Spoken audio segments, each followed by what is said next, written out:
Are you ready for Saturday? Because I feel like it's going to be a great matchup between some of these top teams. NC State, Duke, do they have a rivalry? Let's talk about Florida State and the improvement that we're hoping to see as they head through the weekend. A lot of good games on the men's side and a couple of great ones there on the women. We got Drizzy Drake, betting action, Freestyle Friday. You know how we get down. Let's do it.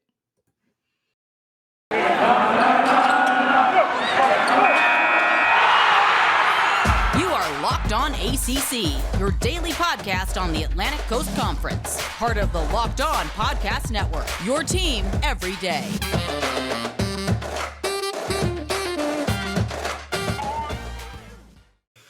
What's going on, everybody? Welcome to today's edition of Locked On ACC. Drizzy Drake, Locked On Seminoles, is in the building. Thank you for making us your first listen each and every day, followed by that Locked On Seminoles podcast. You can find us anywhere you listen to podcasts, and we're also on YouTube, both of our shows, so make sure you subscribe there. Drizzy Drake, happy Friday. Welcome to the show. Feliz Viernes, everybody over here. I'm doing great. I'm over here. How was your weekend? I heard you had a big celebration coming on Monday, and hopefully everything was a great time. It was. Thank you so much for asking. Monday was my birthday. It was a hit. I got my first ever in all my years of living, got a surprise birthday party. So that was fun. Had the opportunity to celebrate with some family and friends safely, of course, all vaxxed up, boosted as well. We thank God for the booster because that definitely held me down this week. But yeah, it was great. So I'm really grateful just to be able to celebrate, in this season of craziness. Sometimes it's nice to take a moment to reflect and also bet on the national championship game, won some money. Georgia -7. Let's go. Let's go. What'd you take? You take the spread, take the money line? Like, what'd you do? I gotta hear this I now. did Georgia -7, the spread. Is that what that is? Yeah. Okay. And then I did another one, but I had them going over 53 and they did 51. And I was like, damn, but it's okay. Next time. Yeah. Oh, girl. Listen, you gotta do the unders next time. I know. That's. I know, but I remembered the defense, and like as I was watching, I'm like, damn. But then who knew Georgia was gonna break it up like that? I mean, that's very true. And like, shout out to Keely Ringo with that touch, that game stealing pick at 6 at the end of the game. That was dope, man. And then seeing his mom in the crowd too, everything she's gone through, that was awesome. That was a great game to watch overall. It's crazy. And just to see Kirby Smart jumping, I'm like, okay, talk about basketball. Boys got some hops. Yo, I mean, that's Kirby air ride, man. Like, damn, Yeah. they made like riding one of those shooting stars over there. And then you see Stetson Bennett taking the Good Morning America tour the day after. Man. Like, yo, you look like me on a Tuesday morning after my 8 a.m. mandatory makeout Clydes. Note to SIDs everywhere. Never have your national championship players doing interviews the day after a game. It's never going to go out. You could always get the head coach. You can get some assistants. I understand he was probably the man, but he was not the man. Okay. I feel for my guy. He was like, I'm just trying to survive here. He was hurting. He was talking to Michael Strahan like, bro, I hear you, but I don't hear you, dog. And when you do actual interviews and you have that delayed response when it's live, I was like, he doesn't need a delay. He just needs to go to bed. Oh, no, that man needed to go to bed. That man needed to go to Jesus, need to see everything really well at the time because that man was not there at all. He was like, the 1,000-yard stare was in full effect with my boy. But hey, he worked hard. He's a great story. Then congratulations to him and Georgia Bulldogs. Hey, you want to talk about some underdogs? That was certainly it. And speaking of underdogs, we have a lot to talk about when it comes to some big games happening this weekend. For the men's side on Saturday, a lot goes down. Let's start with the 2:00 game. NC State playing Duke. Duke basketball coming off a big win against Wake Forest. NC State coming off a big win against Louisville. State, quiet as it's kept, keeps Duke on their toes a lot of times. I know this is a very good Duke team. This is a very, okay, we're doing what we can NC State team. But hey, on any given day, what are we feeling about NC State? They're really good at away games lately. So I'm not going to count them out per se, but also maybe Coach K returns, maybe he doesn't, and it changes the vibe. It could change the vibe. And also with Duke, finally losing a big game to an ACC opponent in Miami a few days ago. A few days ago, which we all talked about here on the show last Friday. Yeah. Which it's going to be interesting too because North Carolina State, they played decent away from home. I think Darren Sebron, I hope it says his name correctly, has been playing lights out. I remember he started really poorly in the first half against Louisville. I think he had maybe like 3-4 points. Ended up, I think, in double digits for the rest of the game. But also, I think only one starter for NC State actually was in double digits, and that was Darren Sebron. Yeah, the entire game. Go ahead. I was going to say Travion Smith, he's a young guy, young guard, trying to figure things out, but I think he's going to have a huge game coming up here Saturday. No, I agree with that. I think also we need to see more from the bench too, because I think the bench overall had an amazing game against Louisville that led them to win the game, and Mhm. you're kinda gonna need that against Duke, especially with Yeah. Paolo Banchero, out there, just being the guy, and I just don't know. I mean, right now, I think Bar Torvik, because Lions don't come out for these games until Saturday morning. I think it has Duke beating them by 16 points. Do I I agree don't with think it's that? gonna be that high, I don't yeah. think it's gonna be that high either. I think it's gonna be maybe more like a 9, maybe 10 point, might be the high end of it. I wouldn't be surprised if it's like a close game, like halfway through with like 5 minutes left. But I Mhm. wouldn't be surprised if Duke wins this game like somewhat comfortably at the end, but not by that huge insane score set.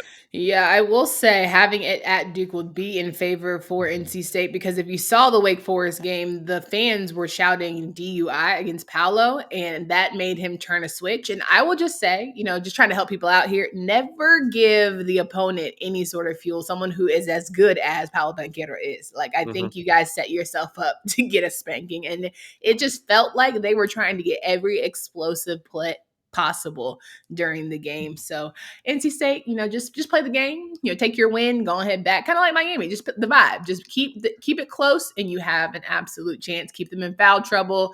They're still young guys who are trying to figure things out. So there's that. But I want to talk about this 3 o'clock game because I know you have a little hand in this one. Florida State, Syracuse. I'm sure you have a preview show coming up there with your boys over there, Locked On Seminoles. How are we feeling about the Seminoles and the Orangemen? We feel so much better. I'm not gonna lie to you. Okay. Like, I thought we are gonna get truth be told, I thought we were gonna get mollywopped by both Louisville and Miami, especially with Miami Okay. after the Duke game. I was like, "Damn, Mm, I hate giving the school credit, but I like Isaiah Wong. I yeah. like Cameron McGusty. I think they're very good players." But then watching the Louisville game, I'm like, "Wow, this is the first time all season long that we've actually seen them, somewhat take over a game." And Yeah. I wanted them to play big boy basketball because we don't Yeah. have a lot of big men right now actually on the team. Tanner Engom, our starting center, he's out due to injury. Balsa Koprivica, he's with the I think it's the Hornets or the Pistons now.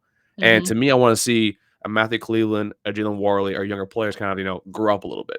Yeah. Against Louisville, they did, and against Miami, we kept them close. I mean, I will say the foul at the end of the game that kind of gave us the win for free throws was a bit weak. Hmm. We got was able to use. Hmm. I mean, this is a game that we should have won earlier in the year. We lost by, I think, what, like 2 points? Yeah, we lost by 3 points by single digits. So to me, this is a game that we should claim our number and score it out because I don't think Syracuse is that good. Yeah, listen, I feel like Syracuse is also a team that we talked to Tyler Aki yesterday is trying to find its way, right? Currently sitting at 8-8. This is a team that has to win these next few games. This is going to be a long stretch for them trying to make it into the tournament. So these are the games that matter, right? These are the ones against FSU. They will be a tough loss because you're supposed to win, in my opinion, if you want to call yourself a strong NCAA tournament candidate. So a great matchup among both teams. And then I want to talk about, before we go and talk a little about Get Upside here, Louisville and Pittsburgh. Louisville coming off the loss, Pittsburgh feeling themselves after that Boston College. Did they lose? Wait, no, sorry, Georgia Tech. There it is. Georgia Tech beat them, yeah. Trying to keep all my games straight. Lost coming off a loss against Georgia Tech, and they are trying to find their way. We know it's going to be a long season for them. Currently sitting at 6-10, but Louisville, it has good moments. We've seen flashes, but can they be consistent? Is the biggest question. Louisville is a really interesting team because when we played them, they had very similar issues that we did. The defense was pretty good.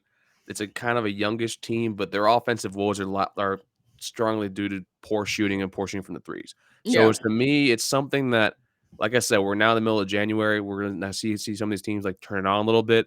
Hmm. Louisville was very good the beginning half of the year, but for ACC play, I think their wins are against a good Wake team, but against a bad Georgia Tech, a bad Pittsburgh, lost against us, and they lost to North Carolina State yesterday. So to me, this is a game. I mean, they should win easily because Pittsburgh isn't that good. But I wouldn't be surprised if this is something more of a shakier game to watch, and I wouldn't be surprised if we can see Pittsburgh on upset alert with this game. Ooh, upset alert. You want everybody to be good and find their vibe in January. Let's talk about that later on. All right. January 11th, let's go.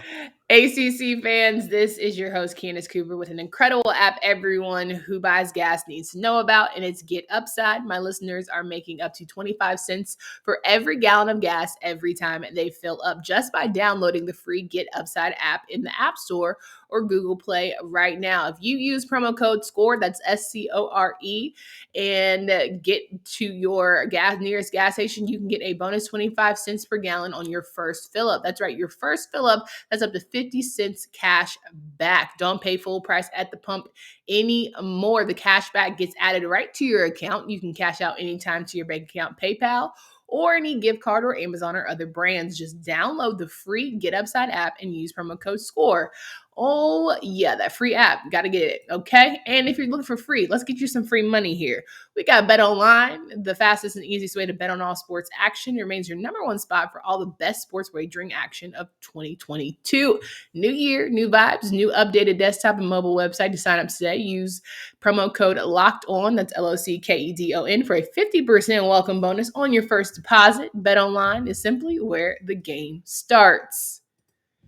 We're rolling with Drizzy Drake, Locked On Seminoles host here. And of course, we have all of your betting action, but not only with betonline.ag, but just, we talk a little money line, a little spread over here on Friday's show. Freestyle Friday is how we get down. So we got a Wake Forest team, a little bit butthurt, ego, the pride's a little touched after that loss against Duke. They thought they were going to come in and, come into Joel and handle things against Duke. Not the case, especially in that second half. But then you have a Virginia team who beats Virginia Tech.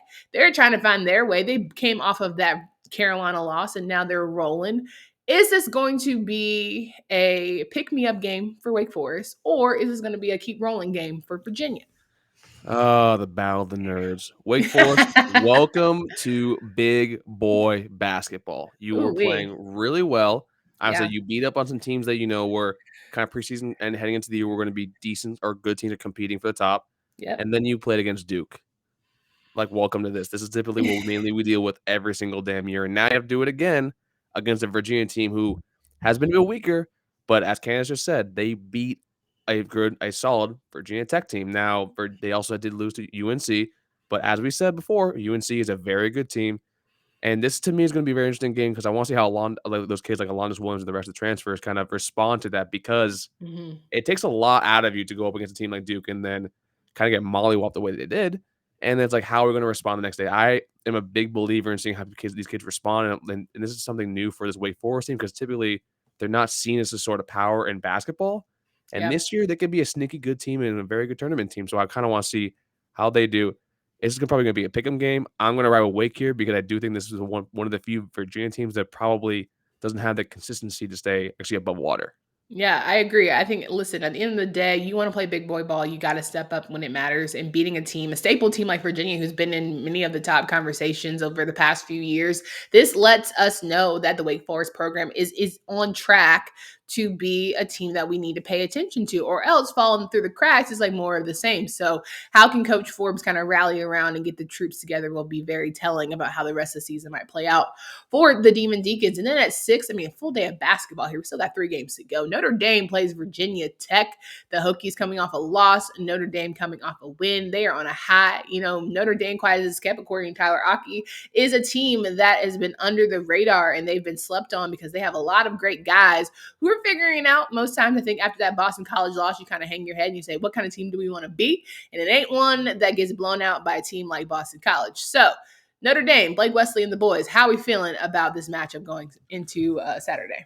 I think we don't talk about Notre Dame that much because they don't have a conference. Well, they're technically ACC here, but you know how we treat Notre Dame fans over here. That's fair. That's fair. But also, if you look at their schedule overall, wait, Mike Freeman and I have the same birthday. Shout out to the head coach of Notre Dame football. Oh, that's Marcus. Damn, I even got his name. Marcus Freeman. There it is. I gotta get my man's name right. I think Mike Freeman's the one of the reporters actually on Pro Football Talk or something like that. But yeah, y'all catch that when y'all catch that. But I gotta get my name my man Marcus right. Okay. My bad. I love. Okay. Anyway, focus. No, so Notre Dame. If you look at their schedule overall, their losses are to like a St. Mary's team who's perennially they're whatever, depends on what they are. Texas A&M not particularly good. Illinois, who's a decent team. Lose to Boston College by what, like 15 points from last time we checked, and then lose to Indiana. But they're right now on a 6-game winning streak. But if you look at the teams there, Texas A&M, Corpus Christi, Pittsburgh, we just said is pretty bad. Georgia Tech isn't really. They had to go to OT to beat Georgia Tech. So to me, it's like I still ride with Virginia Tech primarily because overall, like they're just a better sounding team, and I think that Notre Dame is kind of pounding the resume with these wins. But if you look closer to the wins, they're not particularly that great at. So they're a solid team, but I don't think they're as much as a predator or as much as someone like a bigger, better team that I think Tyler was like on yesterday. No doubt about. Okay, I see your point here. Maybe it'll be a very much a step up game for the Hokies and get back on track as they're trying to push their way into NCAA tournament. That's what it all means, because I would not want to face that Virginia Tech team going into ACC time, to ACC conference tournament time, because I think they're one that you're gonna have to play very well every single night in order to beat. So there's that. Now 6:30, you've got Boston College and Clemson. Clemson really needs to pick me up. So does Boston College. Boston College sitting at 6-8. But I will say 6 games is more than a lot of people thought they would win. One win in the ACC is a lot more than I know a lot of people thought they would win. But then there's a Clemson team who's always, fairly decent. They're looking for, a good win if they can find it. Do they find it here this Saturday against the Eagles? 100%. I think Boston College lost 6 games in a row, and they just lost to the worst team in the entire conference, Georgia Tech. Ooh-wee. Okay. I'm trying to be nice. I'll try to find something nice. You go ahead. I mean, okay. I'll try to be a little bit. I'll try to go talk nice. If that only way I can do this, if I talk about Clemson. Clemson, I thought at the beginning of the year was going to be a decent team. Okay. But again, you look at who they beat. They beat a bunch of nobodies to start the year off. But then they beat a Miami, Ohio, South Carolina, a Virginia, but then lost the back-to-back. So to me, this is going to be a game that's. I think right now they should be winning. They're probably going to beat Boston College maybe by 10 points. I wouldn't be surprised if there's a lot more for that. For folks betting out there, go higher than that if you can. Okay. So primarily with me, I think Boston College is. I think protect the nut. That was a really cute saying to start the year off. But since then, they're not protecting anything, whether it be the basket, whether it be the ball. So I think this is a team that might, like you said, they got 6 wins. That's great. There's a joke in there somewhere, but I'm gonna let it ride. You're gonna let it ride? But I wouldn't be surprised if they maybe kind of flirt with 10 wins, but they might not be able to get there the rest of the year. Okay. I like a little spice, but hey, maybe they will. Never mind. I was gonna say something. I'm gonna let it fly. I'm gonna let it fly, Candace. We're letting it fly. All right, got one more game. Georgia Tech, North Carolina, round out the show. Georgia Tech desperately needs a win because they're sitting at 7-8, and Coach Pastner ain't been right since he told people he wanted to live to be 110 after that Duke game, and Michael DeVoe, got into it with Coach K. It was just weird. Okay, North Carolina, they're feeling themselves after a big win against a Virginia squad, and I'm just sitting here and saying, please just keep the momentum going. You finally found this juice with Brady Manick, and you finally found this juice with Armando Bacot. Dawson, if you can get out of the concussion protocol, we might be flying. Caleb Love, a little more consistency. RJ Davis, he is allegedly the biggest, hype man of the team, but he rolls how the team rolls. So if they're up, we make sure it's good. Now, when it comes to the Yellow Jackets, don't get caught slipping. Don't fall asleep at the wheel. I think that's the biggest issue with Carolina, right? They played at Notre Dame. They felt like they should win, but they didn't have the energy. And they admittedly said that. You can't afford that here, right? We can't afford to have that option when it comes to teams that you're supposed to beat. But that Notre Dame game, though, didn't you say that you had one player in concussion protocol and then 2 other players out for COVID? We did, but I'm not trying to make excuses, but we're not. No. 100%. That was our life. Yeah, we don't do that. We don't do that here. We're not excuse makers on this program at all whatsoever. Any of the days, but it's when you lose those 3 players right there, that's a lot of rotational pieces out. Depth pieces are out too, and Notre Dame, as much as I was saying how overrated they are in a few minutes ago, they're still a solid and decent team. But I mean, with Josh Pastner, the man is. I'm going to leave with Josh Pastner the way he is. But to me, UNC with Armando Bacot, I can say his name now, right? I've been practicing every damn day since last Friday. Yes. But to me, that team, UNC is a very damn good team. And last year they went through a lot of growing pains because they were super young, and now you're kind of seeing the fruits of kind of going through growing pains. And to me, this is probably going to be the start of a run up until maybe the Miami game. I think is after this, so maybe.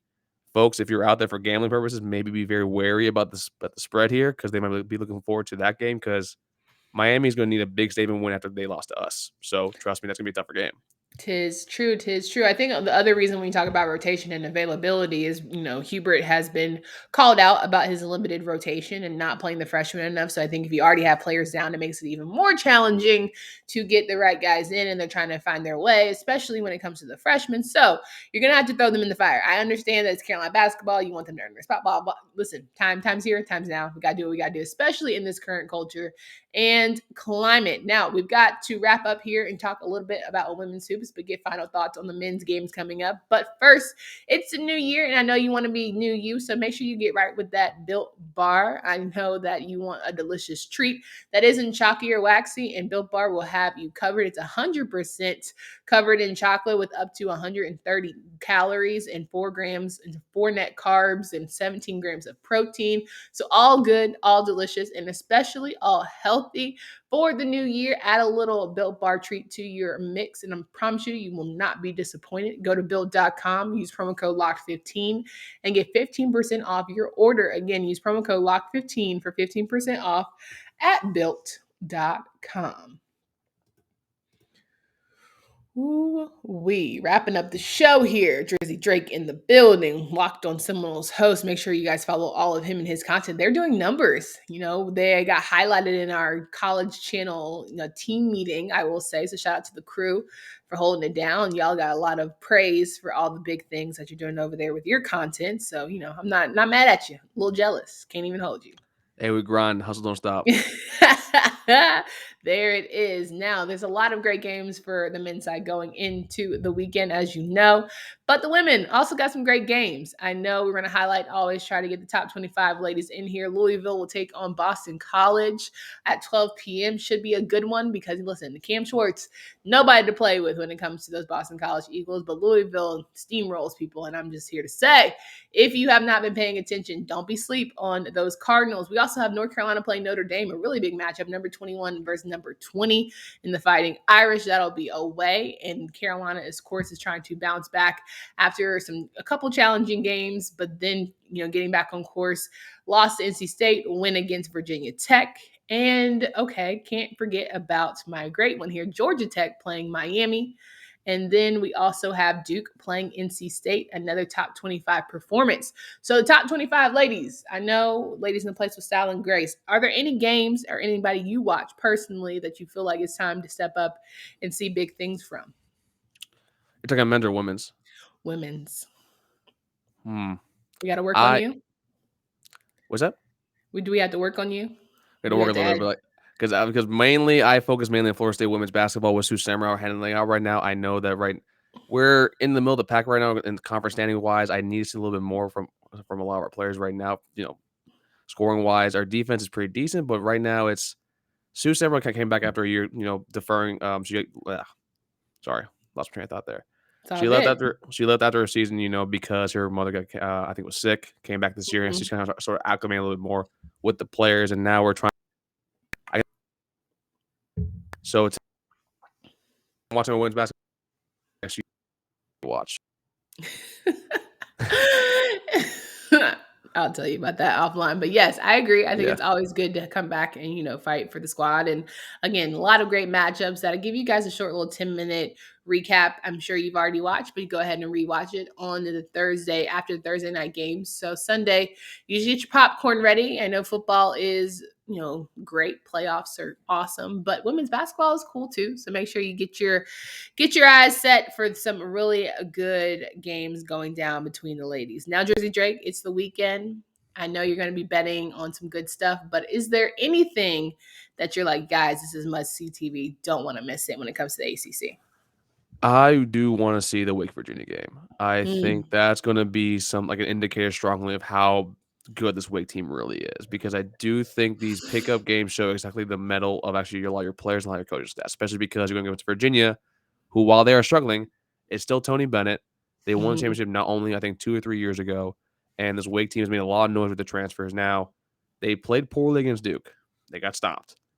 But so is everybody else for the majority of the year. So to me, I want to see how Alanis Williams responds, and I want to see how they actually are able to take over the game. Because if they win that game, we might be seeing a team that makes a deep turnaround run, and also might kind of challenge Duke a little bit later on in the year when they kind of are able to scheme around the other squad.